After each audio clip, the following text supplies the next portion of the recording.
Hello everyone students, बच्चों आज का जो हमारा लेक्चर है वो पार्ट 2 है किसका, फसलों के वर्गीकरण का, क्लासिफिकेशन ऑफ क्रॉप का।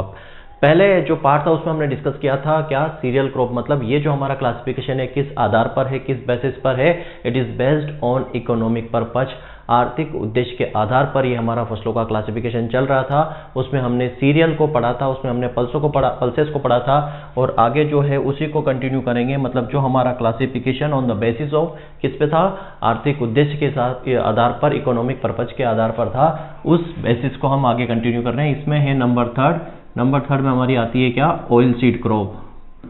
क्या आएगी, ऑयल सीड क्रॉप्स, तिलहन फसल है ना, क्या बोलते हैं इसको, तिलहन फसलें या तेल वाली फसलें, जो भी आप बोलना चाहो, ठीक है, तिलहन फसलें या तेल वाली फसलें। इसका जो है नेक्स्ट हमारी क्रॉप है, या जो क्लासिफिकेशन है किस आधार पर, आर्थिक उद्देश्य के आधार पर या इकोनॉमिक पर्पज के आधार पर। अब ऑयल सीड क्रॉप में यहाँ पर भी रबी और खरीफ की अगर हम बात करें, ठीक है, सबसे पहले बात करते हैं हम खरीफ की। खरीफ क्रॉप कौन सी है यहाँ पे, खरीफ ऑयल सीड क्रॉप कौन सी है, या रबी की बात करते हैं, ठीक है, थोड़ा सा वैसा चलते हैं, रबी क्रॉप्स की बात करते हैं पहले कि रबी फसलें कौन कौन से हैं किसमें, ऑयल सीड में। तो ऑयल सीड में सबसे पहले हम यहाँ पे बात करेंगे, रबी फसल में सबसे पहले हम यहाँ पे क्या बात करेंगे, यहाँ पे हम चर्चा करेंगे किसकी, यहाँ पर हम चर्चा करेंगे किसकी, रेपसीड एंड मस्टर्ड। क्या बोलते हैं इसको, रेपसीड एंड मस्टर्ड, ठीक है, मतलब सरसों की बात हो रही है यहाँ पे, ठीक है, सरसों और सरसों वर्गीय, रेपसीड और मस्टर्ड दो अलग अलग यहाँ पे क्रॉप है। इसके अंदर और भी कई सारी क्रॉप आती हैं, ठीक है, इसमें कई सारी स्पीसीज है। इसकी साइंटिफिक नेम की बात करो तो इसका साइंटिफिक नेम क्या आएगा, यहाँ पर कई सारी है, इसलिए इसको हम क्या बोलेंगे, सिर्फ ब्रेसिका स्पीसीज बोलेंगे।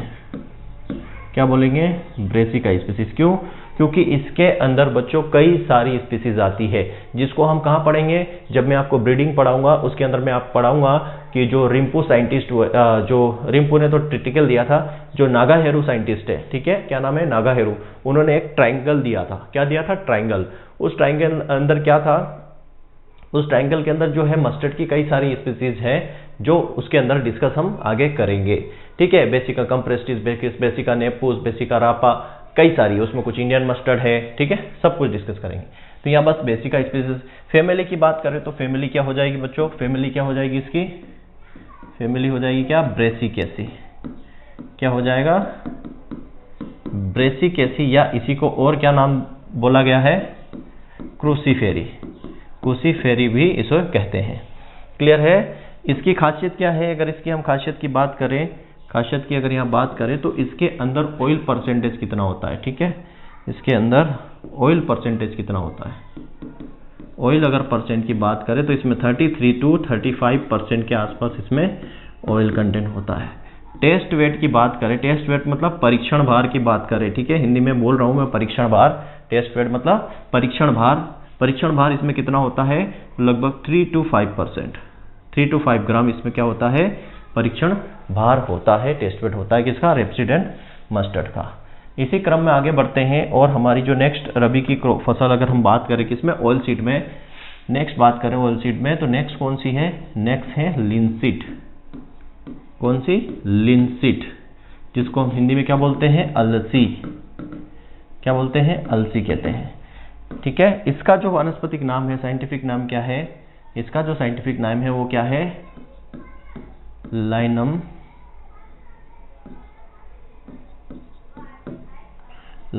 ओसीटेटिसम, लाइनम ओसीटेटिसम, लाइनम ओसीटेटिसम नाम है इसका, लाइनम ओसीटेटिमम, ठीक है, इसका नाम है। इसकी फैमिली की अगर हम बात करें, इसकी फैमिली क्या है, इसका किस कुल से बिलोंग करती है, तो फैमिली की बात करें तो हो जाएगा लिनिएसी, लिनिएसी फैमिली है, ठीक है, क्या नाम है, लिनिएसी फैमिली, हिंदी में बोल रहा हूँ, ठीक है, यहाँ मैं लिखूंगा तो भी लिनिएसी ही लिखूंगा, लिनिएसी, और बॉटनिकल नेम भी लिखूंगा तो लाइनम ओसीटेटिसिमम, लाइनम ओसिटेटिसिमम हिंदी में भी बोलूंगा। नोट्स आपको हिंदी इंग्लिश पहले ही बता चुका हूँ, दोनों में है, वहाँ पे हिंदी में लिखा है लाइनम ओसिटेटिसिमम, लेकिन बोल भी मैं वही रहा हूँ, लिख इंग्लिश में रहा हूँ, पर हिंदी में भी यही होता है लाइनम ओसिटेटिसिमम, तो लिखने की जरूरत नहीं, मैं बोल रहा हूँ तो आप लिख सकते हो हिंदी में क्या, लाइनम ओसिटेटिसिमम। अब यहाँ पर अलसी की बात करें तो इसको क्या बोला जाता है, ऑयल कम फाइबर क्रॉप, इसको क्या बोला जाता है, ऑयल कम फाइबर क्रॉप भी बोला जाता है। मतलब क्या है इसका, इसको हिंदी में लिख देता हूं,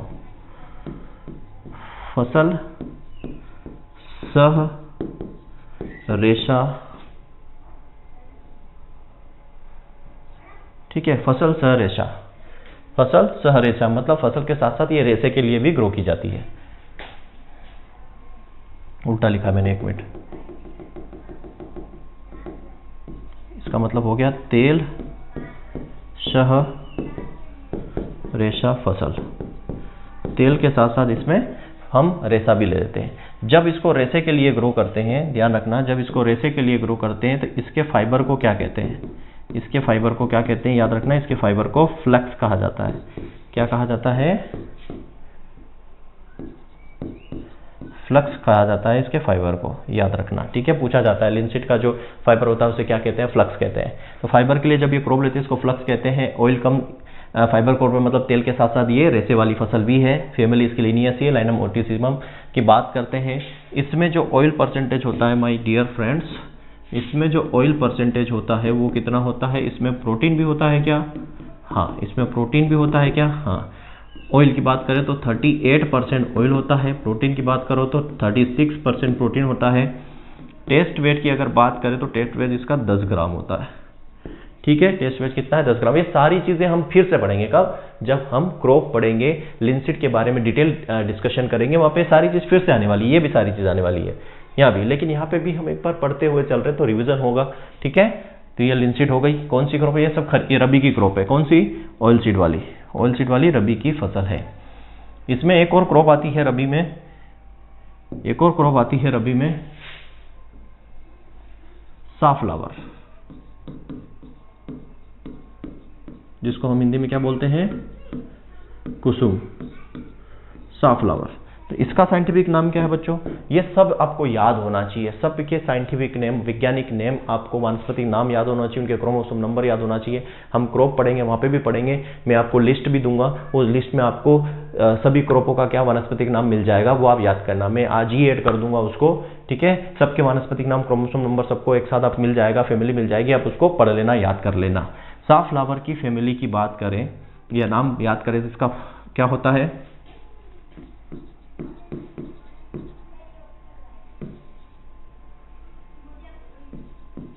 कार्थेमम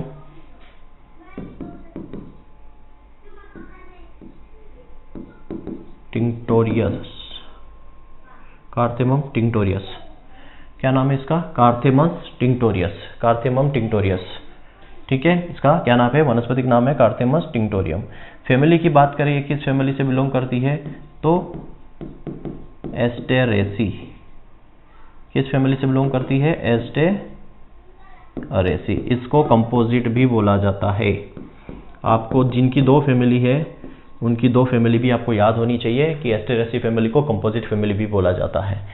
साफ्लावर की अगर हम बात करें बच्चों, साफ्लावर की अगर हम बात करें तो साफ्लावर में इसका जो केक होता है, साफ्लावर केक होता है, ठीक है, खली होती है, साफ्लावर की जो खली होती है उसमें क्या पाया जाता है, लगभग 45 से 50% तक प्रोटीन होता है। क्या होता है, प्रोटीन होता है। जो साफ्लावर की खली होती है, केक होता है, जो उसमें 45 से 50% तक क्या होता है, प्रोटीन वहां पर पाया जाता है, ठीक है। नेक्स्ट हम बात करते हैं खरीफ की। इसी में जो नेक्स्ट है हमारी खरीफ क्रॉप, किसमें, ऑयल सीड में। इसमें हम बात करेंगे आप खरीफ क्रॉप्स की। खरीफ क्रॉप्स में आप पहले नंबर पे देखोगे यहाँ पे तो क्या आ जाएगा हमारा, पहले नंबर पर ऑयल सीड में आएगा ग्राउंडनट। क्या आ जाएगा, ग्राउंडनट, जिसको अर्थ नट या मंकी नट भी कहते हैं, पीनट भी कहा जाता है। अंक क्या बोलते हैं, मूंगफली। तो इसको जमीन के अंदर लगती है ये, इसमें पेग बनते हैं, हमने पढ़ा है, बताया मैंने आपको, पेग बनते हैं, पेगिंग होती है, मतलब फ्लावर लगते हैं, वो पेग जो जमीन के अंदर जाते हैं, फिर क्या होता है वहाँ पर जो है इसकी पोड बनते हैं मूंगफली के जमीन के अंदर रूट से। तो इसको अर्थ नट भी बोलते हैं, मंकी नट भी बोलते हैं, पी नट भी बोलते हैं, सब कुछ आपके इसमें लिखा मिलेगा। अब इसका जो है वानस्पतिक नाम है वो क्या है, अरेचिस हाइपोजिया।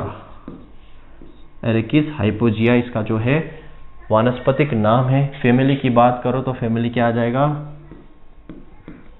लेग्यूमिनासी। ठीक है, लेग्यूमिनेसी इसकी फैमिली है, जिसको फेबेसी भी बोलते हैं। क्या बोलते हैं, फेबेसी भी बोलते हैं। और पेपिलिनियोसी इसकी सब फैमिली है। ठीक है, एरेकिस हाइपोजिया, लेग्यूमिनेस फैमिली या फेबेसी फैमिली, हिंदी बोलो इंग्लिश बोलो एक ही बात है। ठीक है, ग्राउंड नट की बात करते हैं तो इसे क्या बोला जाता है, किंग ऑफ ऑयल सीड। ठीक है, इसको क्या कहा जाता है, तिलहन का राजा, तिलहन का राजा इसे कहा जाता है। ठीक है, किंग ऑफ ऑयल सीड या तिलहन का राजा इसे कहा जाता है। क्यों कहा जाता है बच्चों, अब इसके अंदर आप देखोगे, क्या देखोगे कि ऑयल परसेंटेज भी होता है, प्रोटीन परसेंटेज भी इसके अंदर होता है।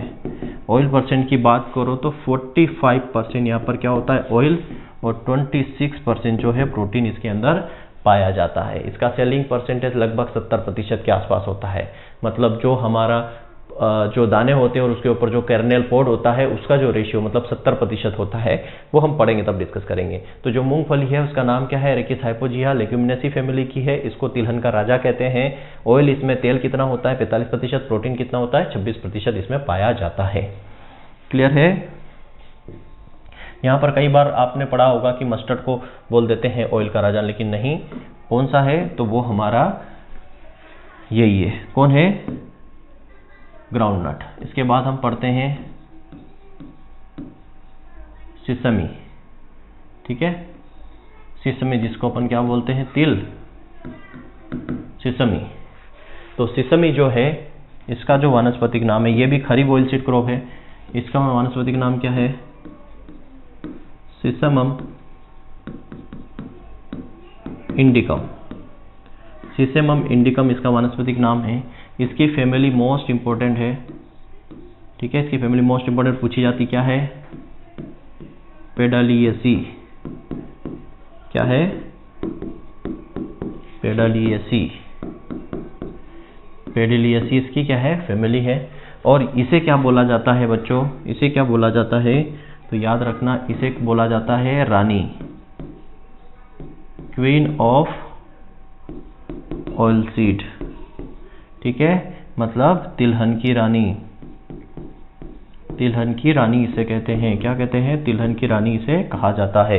ये मोस्ट इंपॉर्टेंट चीजें हैं। ये कभी सिंपल एग्जाम जब सिंपल क्वेश्चन अगर पूछना होगा तो वो क्या पूछेगा कि निम्न में से किसको जो है तिलहन की रानी या तेलों की रानी कहते हैं, या किसे तेलों का राजा कहा जाता है। तो ये मैं आपको जनरल एग्रीकल्चर में करवा चुका हूँ, लेकिन जहाँ जहाँ चीजें फिर से आएगी मैं बताते रहूंगा ताकि आपका रिविजन होता रहे।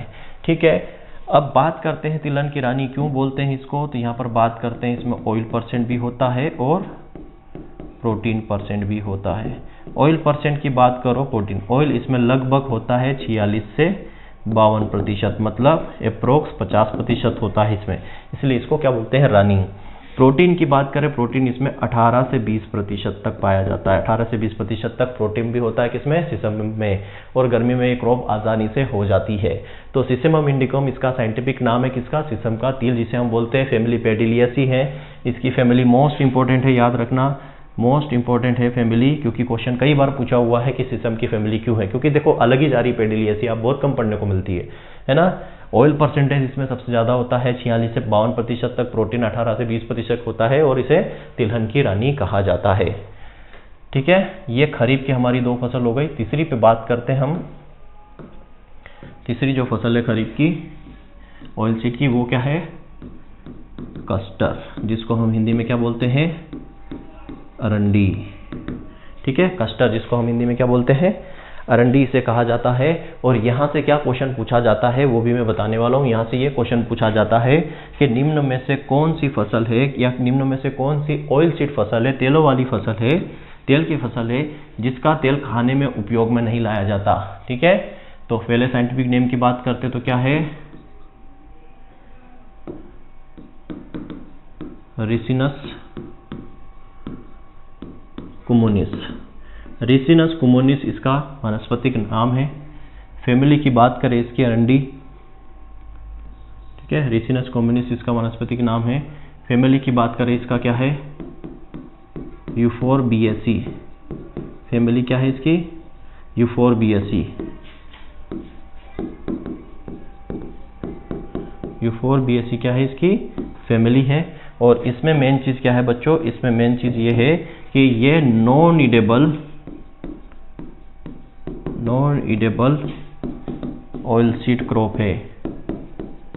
ठीक है, ठीक है, इसका तेल जो है खाने योग्य नहीं है। ठीक है, क्या लिखना है, इसका जो तेल खाने योग्य नहीं है, इसका तेल जो है खाने योग्य नहीं होता है, या इसका तेल जो है खाने में उपयोग नहीं किया जाता है। ठीक है, अब बात करते हैं इसके अंदर भी ऑब्वियस सी बात है ऑयल परसेंटेज तो होगा, तो इसके अंदर ऑयल परसेंटेज लगभग 35 से 58% के आसपास होता है। कितना ऑयल परसेंटेज होता है इसमें, 35 से लेके 58% तक यहाँ पर इसमें अरंडी के अंदर तेल होता है। अरंडी का तेल जनरली आपने सुना होगा कहाँ यूज होते हैं, जब हमारे पशुओं के इलाज में, ठीक है, ट्रीटमेंट में इस अरंडी का तेल का यूज करते हैं, मतलब मेडिसिनल यूज है इसका। ठीक है, इसलिए खाने में उपयोग नहीं किया जाता है। ठीक है, नेक्स्ट और है हमारे पास, अब यहाँ पे बात करते हैं, एक ऑयल सीड क्रॉप ऐसी है जो ना खरीफ में आती है ना रबी में आती है, वो आती है किसमें, डे न्यूट्रल में। डे न्यूट्रल क्रॉप है वो, डे न्यूट्रल क्रॉप्स। ठीक है, डे न्यूट्रल क्रॉप्स हैं, वो ना तो खरीफ में आती है ना रबी में आती है। वो फसल कौन सी है, वो है सनफ्लावर। सनफ्लावर जो है, सूरजमुखी जो है, वो कौन सी फसल है, ऑयल सीड फसल तो है, तेल वाली फसल तो है, लेकिन ना वो खरीफ में ना रबी में, वो डे न्यूट्रल, मतलब खरीफ रबी जायद तीनों सीजन में आसानी से ग्रो हो जाती है। इसलिए इसको क्या बोलते हैं, प्रकाश निष्प्रभावी फसल। क्या बोलेंगे, प्रकाश निष्प्रभावी फसल। डे न्यूट्रल का मतलब क्या हो गया, यही प्रकाश निष्प्रभावी फसल। फसल पर प्रकाश का कोई प्रभाव नहीं पड़ता, चाहे रबी में बो, खरीफ में बो या जायद में बो। ठीक है, सर्दी में लगाओ, गर्मी में लगाओ या बारिश में लगाओ, कोई फर्क नहीं पड़ता। इसका जो वानस्पतिक नाम है बच्चों, इसका वानस्पतिक नाम क्या है, तो हेलियंथस एनस। इसका वानस्पतिक नाम क्या है, हेलियंथस एनस। इसकी बात अगर हम करें हेलियंथस एनस की, तो यहाँ पर ऑयल प्रतिशत की अगर बात करें तो लगभग कितना पाया जाता है इसमें ऑयल, इसमें ऑयल पाया जाता है 40 से 50% तक ऑयल इसमें भी पाया जाता है। किसमें, सूरजमुखी के अंदर। और सूरजमुखी के अंदर एक कैरेक्टरिस्टिक होती है जिसको हम बोलते हैं हेलियोट्रोपिज्म। हेलियोट्रोपिज्म क्या बोलते हैं, इसको हेलियोट्रोपिज्म ही लिखा मिलेगा आपको। ठीक है, हेलियोट्रोपिज्म आप हिंदी में भी देखोगे तो आपको हेलियोट्रोपिज्म में लिखा मिलेगा। अब इस हेलियोट्रोपिज्म का मतलब क्या है बच्चों, इस हेलियोट्रोपिज्म का मतलब है, देखो ये हमारा होता है सन। ठीक है, सन से निकलती है सूर्य की किरणें। अगर ये सन अभी कहाँ है, ये अभी पूर्व में है। ठीक है, पूर्व में। यहाँ पे हमारा क्या है, ये है प्लांट, किसका, सूरजमुखी का। और इसका जो अभी फ्लावर है, ठीक है, इसका जो अभी फ्लावर है ये इस तरफ झुका हुआ है। ठीक है, इस तरफ झुका हुआ है। मैं थोड़ा सा आपको बताता हूँ, इस तरफ झुका हुआ है। ठीक है, अब जैसे ही सूर्य कहाँ आएगा हमारा, जैसे ही सूरज कहाँ आएगा हमारा, यहाँ आएगा, किस पे, सिर पे, यहाँ आ गया। ठीक है, सिर पे आ गया, अभी इस तरफ से होगा, ये बिल्कुल सेंटर में आ गया। तो यहाँ पे क्या होगा, अब जो है सूरजमुखी का फ्लावर है वो क्या हो जाएगा, बिल्कुल एकदम सीधा इस तरफ मुंह हो जाएगा। ठीक है, फिर नेक्स्ट हम बात करते हैं कि हमारा सूर्य इस तरफ आ गया, किस तरफ आ गया, पश्चिम की तरफ। ठीक है, सन जो है पश्चिम की तरफ आ गया। तो यहाँ पर क्या होगा, यहाँ पर ये होगा कि ये जो हमारा प्लांट है ये, इसका जो फ्लावर है इस तरफ झुक जाएगा, ठीक है। मतलब हेलियोट्रोपिस का मतलब होता है जिस तरफ सूर्य है फ्लावर जो है उसी तरफ उसका मुंह होगा।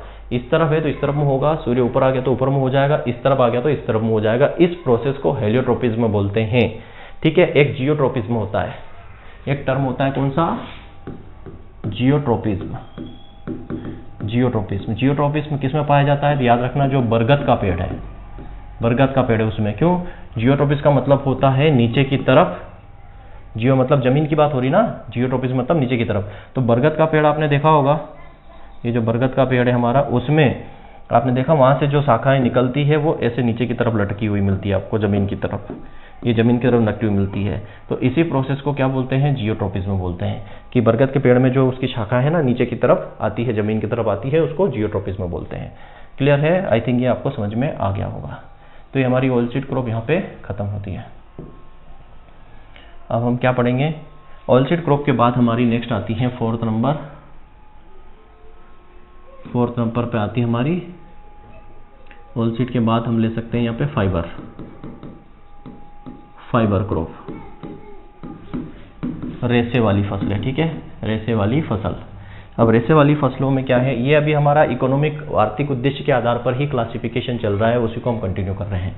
अब रेसे वाली फसल में यहाँ पे कौन कौन सी, अब पहली बात रेसे वाली फसल हम क्यों लेते हैं, तो फाइबर के लिए, किसके लिए, रेशा के लिए लेते हैं। इस रेसे का क्या आर्थिक उपयोग है, आर्थिक उपयोग क्या है इस रेसे का, तो हम कपड़ा बनाने में, मतलब क्लॉथ में इसका उपयोग होता है। फिर और क्या होगा, पेपर मेकिंग में, पेपर मतलब कागज बनाने में भी इसका उपयोग होता है।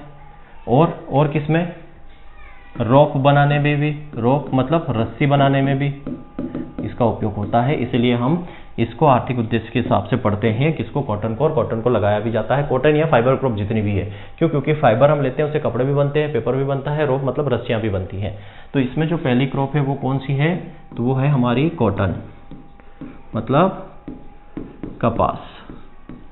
कपास का जो वानस्पतिक नाम है वो क्या होगा, वो होगा गोसिपियम, ठीक है, क्या होगा, गोसिपियम स्पीसीज क्यों लिखा, क्योंकि इसके अंदर भी 4 स्पीसीज पाई जाती है, 2 इंडियन होती है और 2 एक अमेरिकन होती है, ठीक है। इजिप्टियन कॉटन है, हिरसुटम, हर्बेशियम, अर्बोरियम, बारबाडेंस, ये 4 स्पीसीज है। तो इसको जब क्रॉप पढ़ेंगे तो डिटेल में पढ़ेंगे। यहाँ पे गोसिपियम स्पीसीज ही लिखेंगे क्योंकि इसमें कई सारी 4, 2 के जो क्रोमोसोम नंबर है क्या है 26 है, 2 के क्रोमोसोम नंबर 52 होते हैं, ठीक है। अलग अलग इंडियन वाले के 26 क्रोमोसोम होते हैं, और जो फॉरेन है या फिर जो अमेरिकन कॉटन है उसमें कितने होते हैं, 52 क्रोमोसोम नंबर होते हैं। और कौन कौन से है, अर्बोरियम, हर्बेशियम, हिरसुटम और बारबाडेंस, ठीक है, 4 है ये। चारों के बारे में जब हम क्रॉप पढ़ेंगे डिटेल स्टडी करेंगे। कपास में एक टॉक्सिन पाया जाता है। पहले तो मैं फैमिली की बात करूं, इसमें फैमिली क्या है इसकी, तो फैमिली क्या है, मालवेसी, क्या है, मालवेसी फैमिली से ये बिलोंग करता है, कौन सा, कॉटन। अब इसके अंदर एक टॉक्सिन पाया जाता है, कपास के अंदर एक टॉक्सिन पाया जाता है, उसका नाम एग्जाम में पूछ लिया जाता है, क्या है, गोइट्रोजिन, क्या है, गोइट्रोजन। गोइट्रोजन इसमें हानिकारक पदार्थ मतलब जहर पाया जाता है, किसके अंदर, कॉटन के अंदर। गोइट्रोजिन जिसके जो सीड होते हैं उसमें गोइट्रोजिन केमिकल या जो टॉक्सिन है पाया जाता है। इसके अंदर भी ऑयल कंटेंट होता है, ऑयल परसेंट होता है, कितना होता है, लगभग 15 से 25% तक ऑयल कॉटन सीड के अंदर आपको मिलेगा, कितना, 15 से 25% तक पाया जाता है। क्लियर है, कितना, 15 से 25% तक यहाँ पे भी आपको मिलेगा, क्या, कॉटन के अंदर ये है। कॉटन के रेशे को क्या कहते हैं, कॉटन का जो रेशा है उसे क्या कहते हैं, जो कॉटन का जो फाइबर है वो कौन सा फाइबर है, तो याद रखना वो सीड फाइबर है। कौन सा फाइबर है, सीड फाइबर है, ठीक है, सीड फाइबर है, याद रखना कौन सा फाइबर है, तो वो सीड फाइबर है, या कॉटन सीड फाइबर है, या सीड फाइबर है, ठीक है, याद रखना। पूछा जाता है सीड फाइबर है या स्टेम फाइबर है या लीफ फाइबर है, तो क्या फाइबर है, वो सीड फाइबर है। समझ में आ गया कौन सा फाइबर है, तो सीड फाइबर है, किसके अंदर, कॉटन के अंदर। नेक्स्ट बात करते हैं, नेक्स्ट जो हमारी क्रॉप है फाइबर क्रॉप के अंदर वो होती है जूट, पटसन भी बोलते हैं इसको, हिंदी में क्या बोलते हैं, पटसन, जूट। जूट का अगर हम साइंटिफिक नेम, वानस्पतिक नेम की बात करें तो क्या होगा, कोरकोरस स्पीसीज, कोरकोरस स्पीसीज क्यों लिखा, क्योंकि इसमें भी दो स्पीसीज होती है, corchorus capsularis, corchorus tinctorius. Corchorus capsularis और कोरकोरस टिंक्टोरियस दोनों के बारे में हम जब क्रॉप पढ़ेंगे तो डिटेल स्टडी करेंगे, ठीक है। अब यहाँ पर बात करते हैं तो ये कौन सी फैमिली से बिलोंग करता है, इसकी फैमिली इंपॉर्टेंट है, क्यों, क्योंकि पूछी जाती है। टीलिएसी फैमिली से बिलोंग करता है, टीलिएसी फैमिली से ये बिलोंग करता है, ठीक है। अलग जा रही है इसलिए इसको पूछा जा सकता है। दूसरी अब हम बात करें इसके अंदर, जूट के अंदर कोरकोरस के स्पीसीज का वानस्पतिक नाम हो गया, टीलिएसी जो है इसकी क्या है, फैमिली है।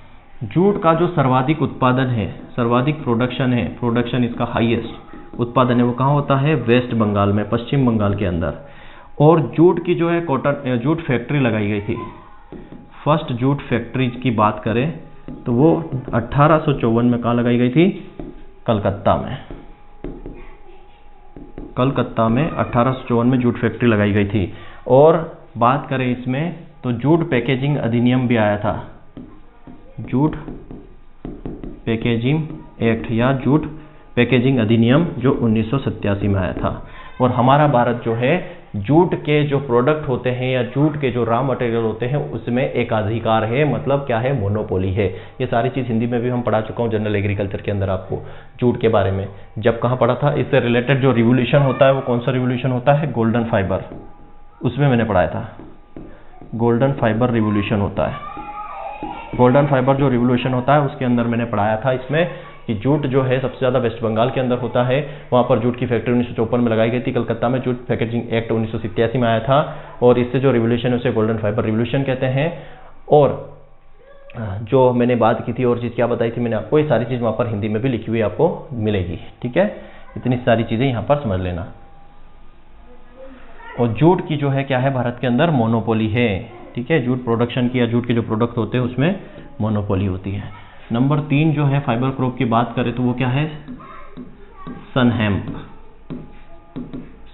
सनहेम्प को क्या बोला जाता है, क्रोटोलेरिया जूनसिया। वानस्पतिक नेम की बात करें तो क्रोटोलेरिया जूनसिया। क्रोटोलेरिया जूनसिया इसका वानस्पतिक नाम है, ठीक है। क्रोटोलेरिया जूनसिया इसका क्या नाम है, वानस्पतिक नाम है। और इसको और क्या कहा जाता है, याद रखना, इसको फाइबर कम ग्रीन मैन्योर क्रॉप भी कहते हैं। फाइबर कम ग्रीन मैन्योर क्रॉप मतलब रेशा सह हरी खाद फसल, रेशा सह हरी खाद फसल। रेशा सह हरी खाद फसल मतलब रेशे के साथ साथ ये हरी खाद की फसल है। हरी खाद का मतलब समझते हो ग्रीन मैन्योर का, कि ये क्रॉप आपने लगाई, लगाने के बाद ये क्या करेंगे, 1-2 महीने बाद फ्लावरिंग से पहले फ्लावरिंग आने तक इसको उसी मिट्टी में मिला देते हैं, इन सिटू कंजर्वेशन इसका कर देते हैं। ये सनेम जो है मोस्ट आउटस्टैंडिंग क्रॉप है, बेहतरीन क्रॉप है, जो क्या करती है, एटमॉस्फेरिक नाइट्रोजन को फिक्सेशन करने का काम करती है। क्यों, क्योंकि ये कौन सी क्रॉप है, लेग्यूमिनेसी फैमिली की क्रॉप है, जो क्या करते हैं, इनकी जड़ों में क्या होती है, घाटे होती है, जो एटमॉस्फेयर में जो नाइट्रोजन होता है उनको क्या करती है, एटमॉस्फेरिक नाइट्रोजन को फिक्स करने का, स्थिरीकरण करने का काम करती है। और लगभग ये कितना नाइट्रोजन स्थिरीकरण करती है, तो याद रखना ये 134 kg पर हेक्टेयर नाइट्रोजन स्थिरीकरण करती है, ठीक है। 134 kg पर हेक्टेयर। ढेंचा भी है, ढेंचा 133 के something kg nitrogen per hectare करती है, तो ये भी मोस्ट इंपॉर्टेंट है। इसके बाद जो हमारी क्रॉप आती है वो है चौथे नंबर की फाइबर क्रॉप, वो है मेस्टा, जिसको हम क्या बोलते हैं, हेम्प भी बोलते हैं, ठीक है, कैनॉक्स भी बोलते हैं, ठीक है, मेस्टा, ठीक। सनई, इसको क्या बोलते हैं हिंदी में, सनई, ठीक है। इसको मेस्टा या हेम्प कहा जाता है। इसका जो वानस्पतिक नाम क्या है, हिबिस्कस कैन्नाबिस। हिबिस्कस कैन्नाबिस इसका जो क्या नाम है, वानस्पतिक नाम है। और ये जो है ये भी किस फैमिली से है, याद रखना, मालवेसी फैमिली से है, ये बिलोंग करती है मालवेसी फैमिली से। कौन सी, मेस्टा। इसके फाइबर को क्या कहते हैं, जूट के फाइबर को क्या कहते हैं, छूट गया है उसको देखो पहले, सबसे पहले कि जो जूट है उसके फाइबर को क्या कहा जाता है। जूट का जो फाइबर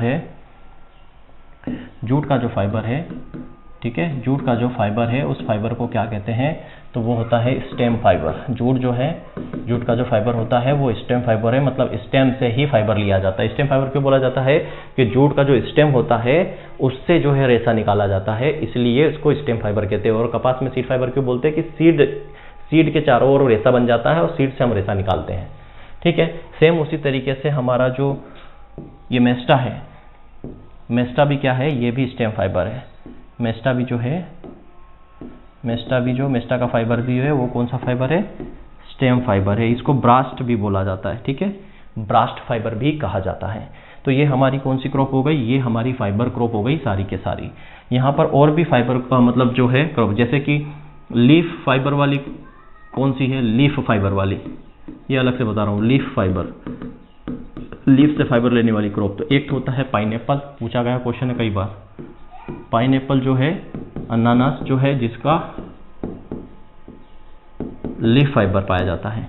और इसके साथ एक और है, वो है अगेव। अगेव जो है उसमें भी क्या होता है, लीफ फाइबर होता है। क्लियर है, तो ये हमारी रेशे वाली फसल खत्म। इसके बाद अगर हम बात करें नेक्स्ट जो आएगी हमारी, वो है शुगर क्रॉप। 5th नंबर पर है ये। ठीक है, शुगर क्रॉप, शर्करा वाली फसल, शर्करा फसल। ठीक है, इससे हम क्या लेंगे, शक्कर लेंगे, सीधी सी बात। तो इसमें कौन कौन सी आती है, इसमें 2 आती है, खरीफ एंड रबी। ठीक है, खरीफ और रबी, एक एक दोनों में। इसमें खरीफ में हमारा क्या आ जाएगा, शुगर केन, जिसको हम हिंदी में क्या बोलते हैं, गन्ना। वानस्पतिक नेम क्या है, तो सेकेरम ऑफिसिनेरम, सेकेरम ऑफिसिनेरम इसका नाम है। और फैमिली की बात करें तो इसकी फैमिली क्या है, ग्रेमिनी इसकी फैमिली है। ठीक है, कौन सी फैमिली है, ग्रेमिनी फैमिली का है, ये ग्रास फैमिली का है। ठीक है, सेकेरम ऑफिसिनेरम इसका नाम है। शुगर केन गन्ना का वानस्पतिक नाम क्या है, सेकेरम ऑफिसिनेरम इसका नाम है। ठीक है, इसमें भी 2-3 स्पीसीज चलती है, सेकेरम साइनेंसिस वगैरह चलती है, जिसकी वाइल्ड स्पीसीज भी है, सेकेरम स्पॉन्टेनियम जिसको हम कांस बोलते हैं, कांस बोलते हैं। सबके बारे में पढ़ेंगे जब शुगर केन को डिटेल में स्टडी करेंगे। यहाँ पर क्या है, यहाँ आ जाएगा रबी में शुगर बीट, शुगर बीट। ठीक है, शुगर बीट का नाम क्या है, बीटा वल्गेरिस। फैमिली क्या है इसकी, चिनोपोडियम, चिनोपोडियेसी, चिनोपोडियेसी इसकी फैमिली है। ठीक है, मैं यहाँ पे हिंदी नहीं लिख रहा हूँ क्योंकि खरीफ को खरीफ भी बोलते हैं, रबी को रबी बोलते हैं, मैं बोल रहा हूँ तो लिख लेना आप। शुगर केन को गन्ना बोलते हैं तो लिख दिया, सेकेरम ऑफिसिनेरम को सेकेरम ऑफिसिनेरम भी बोलते हैं, ग्रेमिनी को ग्रेमिनी ही बोलते हैं। ठीक है, शुगर बीट हो गया, शुगर बीट को बीटा वल्गेरिस और चिनोपोडियेसी को चिनोपोडियेसी बोलते हैं। तो ये हमारी क्या हो गई, शुगर क्रॉप हो गई। शुगर क्रॉप के बाद अगर हम बात करें यहाँ पे हमारी नेक्स्ट जो क्रॉप है शुगर क्रॉप के बाद, वो है फॉरेज क्रॉप। नंबर 3 पे बात करो तो फोडर क्रॉप या फॉरेज क्रॉप इसको बोलते हैं, चारा वाली फसलें, चारा फसल। चारा फसल में जो है खरीफ और रबी यहाँ पे भी है। सबसे पहले खरीफ फसल की बात करते हैं। चारा वाली फसलों का मतलब क्या है, यहाँ पर वो ऐसी फसलें जिनको हम उगाते हैं किस पर्पज से, हमारे पशुओं को खिलाने के पर्पज से, लाइव स्टॉक के पर्पज से, पूरी की पूरी क्रॉप को। यहाँ पे कोई प्रोडक्शन नहीं लेंगे, जो पूरी की पूरी क्रॉप है उसको हम पशुओं को खिलाने के लिए ही लगाते हैं, ये फोडर क्रॉप। खरीफ में आ जाती है हमारी ग्वार, ग्वार जिसको हम क्या बोलते हैं, क्लस्टर बीन। क्या बोला जाता है, क्लस्टर बीन बोला जाता है। इसका जो वानस्पतिक नेम क्या है, साइमोप्सिस टेट्रागोनालोबा, साइमोप्सिस टेट्रागोनालोबा इसका वानस्पतिक नाम है। ठीक है, साइमोप्सिस टेट्रागोनालोबा, ये भी लेग्यूमिनेसी फैमिली की है, एक ही क्रॉप आती है यहाँ पर। ठीक है, लेग्यूमिनेसी फैमिली की है। बात करते हैं रबी में। रबी में पहली क्रॉप है वो हमारी ओट, जिसको हम क्या बोलते हैं, जई। क्या बोलते हैं, जई। इसका नाम क्या है, तो अविना सटाइवा। क्या नाम है, अविना सटाइवा। किस फैमिली से बिलोंग करती है, ग्रेमिनी, ग्रेमिनी फैमिली से बिलोंग करती है। ये भी क्या है, फोडर क्रॉप है। नेक्स्ट जो है इसमें बस नाम याद रखना आपको। नेक्स्ट जो है हमारा इसमें ये क्या हो गया, उसके बाद आता है बरसीम। ये हमारी फोडर क्रॉप है। क्या नाम है इसका, ट्राइफोलियम अलेक्जेंड्रम। ट्राइफोलियम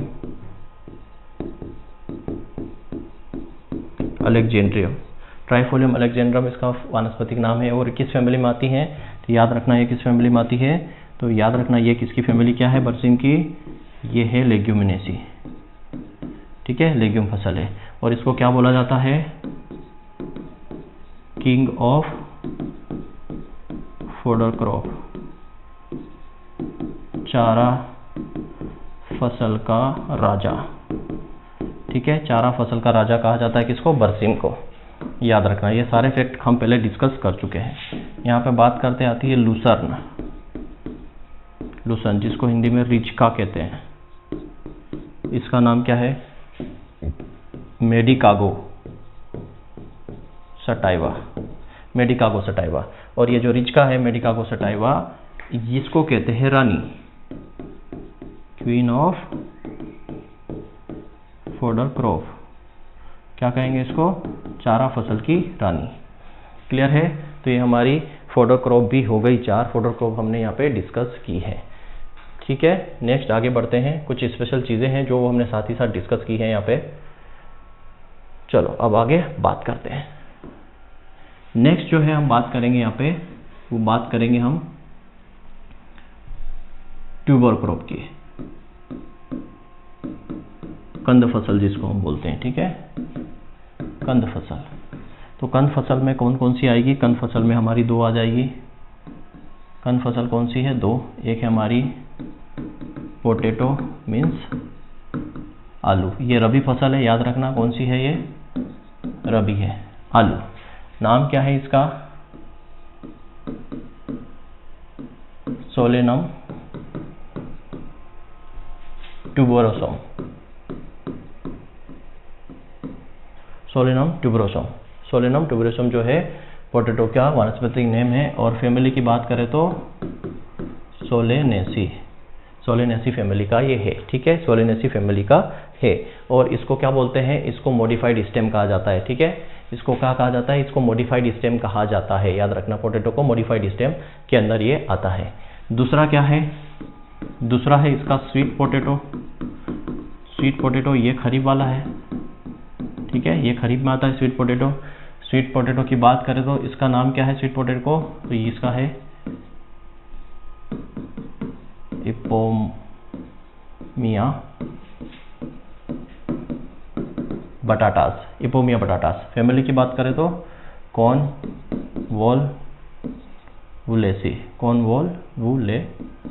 कॉर्नवोलेसी फैमिली का है स्वीट पोटैटो किस फैमिली से बिलोंग करता है, तो कॉर्नवोलेसी फैमिली से बिलोंग करता है। नाम क्या है, इपोमिया बटाटा। आलू का सोलेनम ट्यूबरोसम सोलेनेसी फैमिली का है। ये क्या होता है, ये होता है क्या, ये स्टेम होता है, ये स्टेम ट्यूबर है। और ये क्या है, रूट ट्यूबर है। याद रखना, ये अंडरग्राउंड क्या होता है, स्टेम, और ये अंडरग्राउंड रूट होती है। ठीक है, ये आगे हम पढ़ेंगे इनके बारे में डिटेल। तो पोटैटो क्या बोलते हैं, ये अंडरग्राउंड स्टेम होता है। ठीक है, मॉडिफाइड स्टेम होता है, और ये अंडरग्राउंड रूट होती है। ठीक है, तो ये हमारी कौन सी क्रॉप हो गई, ट्यूबर क्रॉप के बाद बात करते हैं, नेक्स्ट आती है ड्रग क्रॉप, या इसको हम मेडिसिनल क्रॉप भी बोलते हैं। ठीक है, ड्रग क्रॉप या मेडिसिनल क्रॉप, औषधि वाली फसल या इसमें बोलते हैं। तो इसमें आती है हमारी टोबैको। कौन सी फसल आती है, तंबाकू। क्या आती है, तंबाकू। क्या आती है, टोबैको जो है इस क्रॉप के अंदर आती है। तंबाकू के अंदर बर्निंग क्वालिटी होती है, और बर्निंग क्वालिटी को खराब कौन करता है, क्लोरीन। अगर आपके फर्टिलाइजर में क्लोरीन है तो ये क्या करेगा, टोबैको की बर्निंग क्वालिटी को खराब कर देता है। टोबैको जो है, जो बर्निंग क्वालिटी होती है उसको खराब कर देता है। ठीक है, क्योंकि टोबैको से जब हम तंबाकू बनाते हैं तो इसको क्या करना पड़ता है, करिंग करना पड़ता है। और क्लोरीन जो है उसकी क्या करता है, इसकी जो वो होती है, क्या बोलते हैं, बर्निंग क्वालिटी, उसको खराब कर देता है। क्रोमोसोम नंबर इसमें कितने होते हैं, 48 क्रोमोसोम नंबर इसके अंदर पाए जाते हैं। ठीक है, उसके बाद करते हैं स्टिमुलेटिंग क्रॉप्स बोले या इसको और क्या बोलते हैं, बेवरेजेस, बेवरेजेस क्रॉप, उद्दीपक फसलें,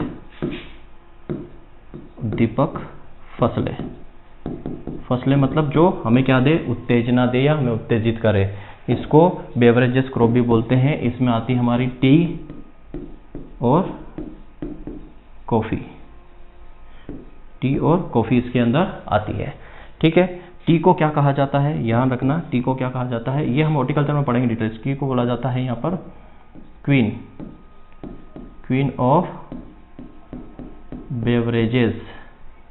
ठीक है, और इसको क्या कहा जाता है, इसको कहा जाता है किंग, किंग बोला जाता है। कॉफ़ी को किंग बोलते हैं और टी को क्या बोला जाता है, रानी कहा जाता है। मतलब जो बेवरेजेस, उद्दीपक फसलें होती है, जो बेवरेजेस होती है, पेय फसलें होती है, पेय फसलों की रानी, याद रखना इसको क्या बोलते हैं, पेय फसलों की रानी इसे कहते हैं।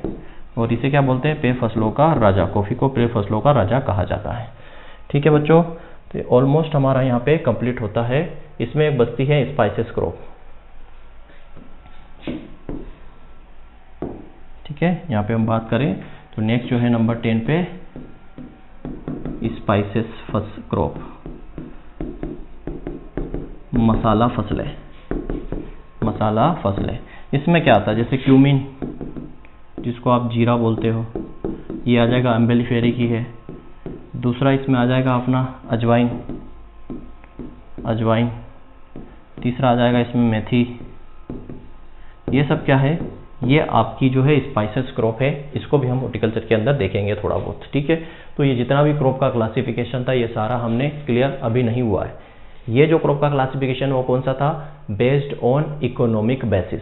किस आधार पर था ये, बेस्ड ऑन इकोनॉमिक पर्पज। ये जो क्लासिफिकेशन था ये किस आधार पर था, बेस्ड ऑन इकोनॉमिक बेसिस।